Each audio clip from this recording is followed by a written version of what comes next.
There's nothing I can't stand more when it comes to right-wing propaganda content than boomer propaganda. The stuff that this guy, Mark Dice, makes. It's what really just bothers me about his content, is how made for the boomers it is. And the kind of arguments he makes are so, oddly enough, they're elementary political arguments. They're very, like, basic, low-tier, surface-level culture war stuff. And it's clear that, like, the people who are watching this are just so boomer, so Facebook-brained, that all of this is just profound social commentary to them. So you have to watch this guy make the most stupid arguments ever to an audience of 2 million clapping seals. It's, I've never liked covering this guy. He's also really, really boring, so I'm not going to subject you guys to too much of him. I'll try to find one of those more entertaining videos, and we can maybe have a little bit of fun with it, perhaps. Oh, he made an anti-AI video. I don't think it's seriously anti-AI, though. I think it's more, oh, look at the crazy stuff that AI is being made. AI must be stopped, whoa, but not, like, seriously, though. Let's see. What's he been up to recently? UFC champion posts how we all feel about Pride Month, quote-unquote. I don't know why we're putting that in quotes. And they're furious. All right, I'll bite. I'll bite, Mark Dice. Also, one thing that just really bothers me is the fact that he has 2 million subs and, like, once again, really low production quality. Like, how did this guy find his Facebook boomer audience? It's insane. Anyway, let's get right into it, shall we? Liberals have ruined much of America, our pop culture, mainstream entertainment, the public school system, browning many of our small towns through an orchestrated invasion. Yeah, he doesn't really do any dog whistling. He just kind of says it out front, and he's very monotone, so he's very boring on top of that. And dispersing the third world illegal aliens across the country under the cover. Keep in mind, by the way, they're only illegal now because Trump is unilaterally deciding who counts as a legal or illegal immigrant now. I think, correct me if I'm wrong, it's 80 to 90% white South African refugees are what the US is accepting now. Trump literally restricted it to just white South African refugees, quote unquote. Like Trump, when Trump decides what race, and I mean what race, what skin color, what ethnicity is and isn't an illegal alien, I guess, yeah, there were illegal aliens entering the country. Of darkness. We actually have made some victories in the culture war over the last few years, both culturally and legally. Disney World is reviving their old-fashioned ladies and gentlemen greeting after 5 years of the lunatic gender-neutral messages. Remember when they dropped the welcome ladies and gentlemen because it wasn't inclusive enough for the 72 different supposed genders that these whack jobs have invented? They also pulled a transgender storyline from one of the Disney Pixar's cartoons on Disney+. The Trump administration... I do like that they talk about this stuff like it's anything new. Do we not remember, like, peak woke when all of the drama was over the fact that, like, oh, Cartoon Network or Disney or whatever, they didn't go all in and they cut this gay character representation in a bunch of countries so they could still make a ton of money showing in Russia and China. It's like we have seen this happen a million times. Like, there's a whole huge thing how they made a completely different cut of Lightyear so that it could air in China and Russia. You know, like, it was a big thing. Disney has been doing this. Disney is like the king of being fake woke. Has been suing corporations and universities for their systemic anti-whiteism. But wokeness isn't going away. In fact, it may actually be getting worse here. Oh yeah, it is. They know. They know woke 2.0 is coming. I think they know the fact that Trump being in unilateral power means they're always going to be on the defensive. They really are trying to force this whole, we're still the rebellion fighting back against DEI thing. But then you're like, wait a second, didn't Trump write like 3 executive orders banning DEI already? Like a year ago? More than a year ago? Why are we still crying about DEI when Trump's banned it unilaterally? You know, like all of these things, they're trying so hard to force the same dynamics that were present pre-Trump's election, but now that he has unilateral power, they really should just be on the defensive. And the fact that they're not, I mean, they're just kind of leaving a massive hole in their defenses in the fact that no one can afford anything right now. Trump broke all of his promises. We're in another forever war. We're giving shitloads of money to Israel, which is exceedingly unpopular with especially the far right. And yeah, it doesn't really seem like y'all are on the right track right now. You need to be running hard defense for your boy. Here is the latest from the New York legislature. A bill surrounding state child custody and parental laws passed the state assembly and Senate this week. Now heading to the governor's desk, the legislation would replace gender-specific terms like mother, father, and paternity used in places like family court with terms like parentage, gestating parents, and non-gestating parents. How cool would it be for all of our lives and well-being and health if this kind of stuff was literally the biggest problem in the world to us? Because, you know, to these conservatives, things like they're not using gendered language at Disney is like, oh my god, Western society has fallen level important to these people because they have literally no real problems. We were talking about the upper middle class, white, boat-owning Republican yacht club, if you've ever heard that phrase. Those types. That is the core of Trump's supporter base. The types who are they're not giga wealthy, but they're also not poor or even middle class. They're well off. They have boats. They might even have multiple cars and maybe even multiple houses. And they're in that, like, they spend most of their day golfing. They're retired. They got a lot of money. Most of them are like old money. That's how they got to where they are. Like they're older. And so they lucked out with a better economy when they were younger. And now they're just kind of living it up. That's Trump's core, who are not feeling the brunt of Trump's broken promises. So they're probably not going to flop on anything or swap up on anything. But just imagine how privileged these people are that this kind of stuff is what they care about and they think is like really serious. The bill aims to make custody law Wait, let me guess. More inclusive for the transgender parents? More inclusive for LGBTQ plus parents and families who use assisted reproduction or surrogacy. Democratic lawmakers argue it will help ensure parental rights apply equally to any legal parent, regardless of gender or whether they gave birth. Gestating parent now, that's a new one. Remember a few years ago, I think it was the American Medical Association or maybe the British Medical Association. The people who watch this mouth breather unironically think, I like that. Thank you, Denson Gecko. I borrowed that from you. The people who watch this mouth breather unironically believe that this is a real problem. They unironically believe that this is a like, oh my god, oh my lord, this has gone too far. They said gestating parents. Oh my god, I'm literally pissing and shitting myself right now. Started referring to pregnant women as pregnant people. Now they're gestating. Yeah, who remembers when Anna Kasparian nearly died of birthing person? You guys remember that? Yeah, good mention, Bina Becker. Persons. But the good news is normal people have had enough of this, and the cowards in Congress, the brand name Republicans, and the mainstream conservative talk show host finally grew a spine maybe about 2 years ago and stopped being afraid of being called homophobic for pushing back on this insanity. And now American support for same-sex marriage. You know, you should always use a mocking tone when referring to it because it's not a marriage. Marriage is... Bro talks like a retard? Well, there's this thing among conservatives. They believe that sounding sarcastic and snarky all the time makes them sound smart. They don't understand that being sarcastic and snarky and saying the dumbest shit imaginable makes you sound 100 times more retarded. And that's the effect we get with Mark Dice, and that's what makes him so frustrating as a progressive to watch. It's a little bit of that Matt Walsh effect, but Matt Walsh, as snarky and smug as he isn't sarcastic too often. He's more like, upfront with what he thinks. He just says what he thinks, and it's annoying and, insufferable, but it's not as bad as this guy, who is simultaneously snarky and also never not speaking with that sarcastic kind of twang. Yeah, I can't stand the way this guy talks either. I'm glad I'm not the only one. Is and always was and will be between a man and a woman.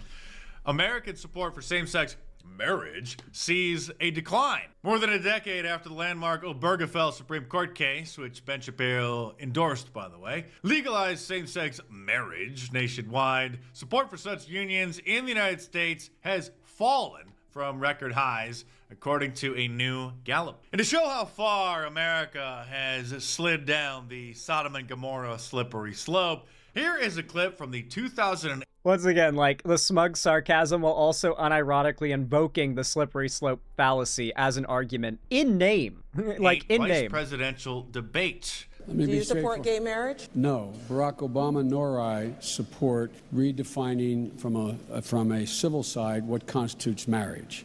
We do not support. By 2012, they both changed their mind and were endorsing it. Yep. And then during Jewish Heritage Month, And then Obama, in 2015, I want to say, made it federally legal. And now it's gone again. And apparently, in response to it being taken away, Americans literally saw a drop in support for gay marriage. It is interesting how much people literally shift their politics as part of a bandwagon. Everybody saw that, oh, Trump got elected. Oh, now he's like axing gay marriage. I guess I'm supposed to be anti-gay marriage now. And then they became anti-gay marriage enough that we have an actual measurable drop. I don't believe in this whole, like, people are just fed up with gay people now thing. Maybe that's what it is, you know? We're seeing this whole black fatigue thing. So much of conservative rhetoric lately is, you know, society is fed up with gay people and trans people and this pride thing. Maybe they're not wrong. Maybe the majority of society is far more bigoted and hateful and Hitler than we ever accounted for. And we just have more screaming to do. Maybe we need to be louder. Because if Mark Dice thinks that claiming woke is dying will ever get us to go, oh, I guess we should be quiet and just shut up then. No. Woke is dying. We're just going to be louder and more insufferable to you people. You think you guys get to be free from our whining because woke has died? No, we're gonna whine until it's come back even harder. I don't think you guys realize how deep the shit you're already in is. You don't even know, and you're already in it. In 2013, Old Joe met with Jewish leaders where he thanked the, this is not a joke, by the way, this is from the Associated Press, the Jewish leaders in Hollywood for changing the culture through television and movies to get the American people to accept it. Because, as Andrew Breitbart famously said, politics is downstream from culture. I couldn't find a video Yeah, you Nazi. of this event, even though there are clips of other speakers at the Jewish Heritage Month in 2013, but the Associated Press quotes Joe Biden as saying, behind all of that, meaning the will and grace effect, he said, I bet you 85% of those changes. So, here's the really funny thing. Have you guys followed the Chibi Reviews fallout? Like that whole, like, arc? He gets outed as a lolicon. His wife cheats on him with his best friend. They get divorced. He's, like, now become a really, like, cringy, pro-pedophilia, right-wing guy now. Now he's just posting, like, constant racist memes. And everyone's taken note. Isn't it interesting how much more racist a guy becomes after he's been cheated on and or cucked? Like, there is an immediate direct correlation. Like, that buddy who just got out of a divorce suddenly gets really racist, and you're like, you look into why they got divorced, and it's like, oh, she cheated on him. It's like, oh, okay. Notice how it's like every single one of these dudes, the more racist they are, the more they've been cheated on by their girlfriends in the past. Every time. Now look at Mark Dice, and I want you to imagine, with how racist this dude is, how many exes have cheated on him in the past for him to get this racist? Changes, the cultural changes, getting people to accept it, whether it's in Hollywood or social media, are a consequence of Jewish leaders in the industry. Interesting. And because the neocons hijacked the Republican Party and the conservative movement back in the 1960s and turned it into the Rhino Party, the Republicans in name only Damn, not even trying to hide you're wanting to take us back to the 40s there, are you? party, they then conserved nothing and basically just trailed the Democrats by 10 years. So whatever the Democrats stood for and the conservatives would say they're opposed to it, 10 years later, the conservatives then would stand for those same policies. And then the Democrat Party went so far left, they're basically communist, which is why we saw Ronna McDaniel, when she was the head of the RNC, tweeting out Happy Pride Month messages. And by 2022, Fox News was literally one of the biggest downfalls of conservative propaganda is the way that they refer to the left. The whole, like, liberals, Democrats, etc. are all communists thing really is just, you just have to exist on the left to know how wrong it is. Like, we all damn well know that there is not any kind of unity between communists, socialists, soc dems, neoliberals, and centrists. We know that there is no unity between these groups at all, whatsoever, in the slightest, at all. And in no universe are the Democrats communist, much less socialist, much less democratic socialist. They are hardly, they are middle of the line reformist in our current Overton window, right? And yet they're calling it communist. Now, of course, this is because anyone left of Hitler is a communist to them, but it's also the fact that they need to demonize their enemy. They cannot be honest about the diversity of the opposition.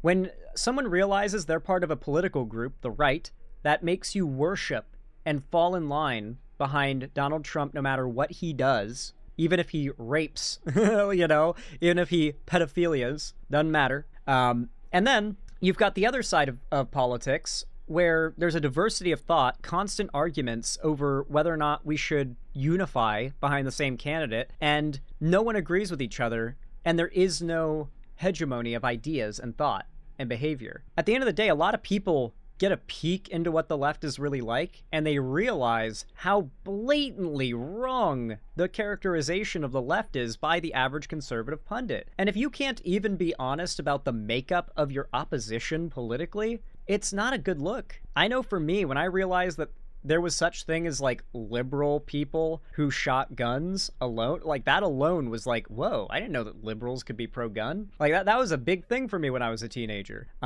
Yeah, this propaganda relies heavily on those that are getting all of their political knowledge from the likes of this dude. Airing segments celebrating the spiritual descendants of Sodom and Gomorrah. June is Pride Month, and to celebrate, we are shining a spotlight on those in the LGBTQ plus community. By the way, cities of Sodom and Gomorrah got wiped off the planet because, particularly in Sodom, they wanted to rape angels, okay? Also, the city would have been spared if it had 5 all-right people. Was it 10 or was it 5? I think it was 5. Like, if Lot could have identified 5 people in the city. Mind you, he and his daughters were 3. He just needed to find 2 other people. He could have maybe picked the 2 angels and said, yeah, that makes 5. God can't smite the city anymore. That might have been the whole joke of the story, is you're supposed to be like, wait, why didn't Lot just say, ha, I got you, the angels are here. That makes 5. His daughters weren't good people. Well, they hadn't done that yet, okay? They hadn't done that yet. The sin of Sodom was its hostility to strangers. Yeah, well, that was definitely a factor in the story, because Lot was being, he was following like the rules of hospitality to his guests. It's more so the people of Sodom, the Sodomites, they wanted to rape them angels. You know, he offered, like, Lot was like, take my daughters instead. Okay, maybe Lot and his daughters wouldn't have counted as worthy, but God still spared them, so maybe they would. God's moral framework is really, really weird in the Bible, guys. The daughters of Lot would probably have been fine in his book. Who work to encourage love and acceptance.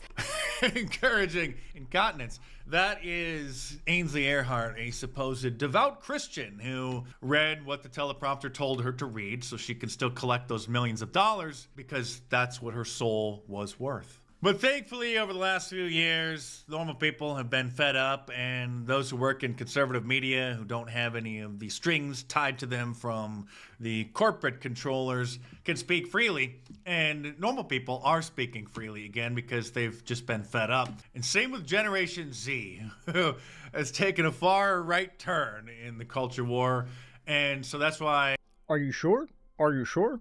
Because the data actually bears out a very funny pattern. I don't know if you guys have seen this. Young men, Gen Z in particular, have seen a marginal shift to the right, no doubt. But when it comes to Gen Z women, there is a massive spike that is continuing to the left. Gen Z women heavily lean left. Like, it makes any shift right that Gen Z men are experiencing look like nothing. It's drastic. And on top of that, it's interesting, we also have this whole discussion about how Gen Z men are the most lonely, sexless, dateless, maidenless generation ever. And as they shift further right, they build an even greater gap between themselves and the ever more progressive women of their own generation. And I assure you, Gen Alpha is not going to go super right. Like, girls and women of Gen Alpha are not going to be super right-wing, all right? So what we're seeing is that these young Gen Z men can't even get a conversation going with most of these women because they're so brain-rotted by right-wing politics, and the average woman they would talk to is way more left-wing than them and can absolutely clock what a right-wing incel weirdo they are. You know, like, the average dude's watching, like, these weird, like, misogynistic right-wing podcasts, and the average girl's, like, watching podcasts that are about, like, men being pieces of shit. It's like, yeah, these right-wing dudes are not going to have a chance, of course. But I like this idea of claiming Gen Z's going right when the only demographic of Gen Z that's going right is Gen Z white men who are barely shifting right, and over time, by the time of their mid-20s, they equalize back towards normal, towards like normal margins, while Gen Z women have stayed far to the left, meaning that young Gen Z men, if they want any chance with women of their generation, are gonna have to get over it, really, is what they're gonna have to do. So very, very funny, very funny from Mark Dice. They're using certain words that we used to use on a regular basis back in the 90s, the greatest decade in American history. So we have people very upset about that. The Washington Post is mad that this gay slur is having a cultural renaissance. Of course, it's the F word that rhymes with maggot. The Well, what he won't say is it's because gay people are saying it a lot. F word is popping up in theater, music, and art again, sparking conversations about its meaning and impact. Well, go cry about it. And now a few normal lawmakers are pushing back, upsetting the libtard media. NBC News complains that some conservative lawmakers This guy feels like a conservative written by Eric Kripke sometimes. That's what it is, actually. That's literally what it is. This guy is a real human being that is a Eric Kripke written conservative. are rebranding June with AIDS Pride alternatives. Lawmakers in several states have made moves to counteract AIDS Pride in June with Fidelity Month or Nuclear Family Month. No more Pride. Congresswoman ditches perverse Pride Month, giving June a new name. Rep. Mary Miller in Rhode Island introduced a resolution to end the official celebration of AIDS Pride Month. And All right. I think I've had enough of this guy. Let's read the comments. I've had gay fatigue since 2009. Destroying America one word at a time. Disney can never restore their brand for me, and I don't think any action would ever bring me back. Oh man, one less Disney adult in the world, what will we ever do? And that's why a lot of us quit watching TV. Don't forget, July is White History Month. I love that. Remember, when it comes to slavery and Jim Crow and all that shit, these guys are all like, why are you blaming us for the actions of our ancestors? That wasn't us. But when July comes around, and it's the 4th of July, and we're talking about the founding of America, it's all we. When it comes to inventions made by white men, these guys are all like, we, even if they lived 100 years ago. I love that. I love that trend. It's all about we when it's something good that white people did in the past, but once it's something bad, it's like, whoa, you can't blame us for that. You can't associate us with that, man. What do you mean? What are you doing? Stop.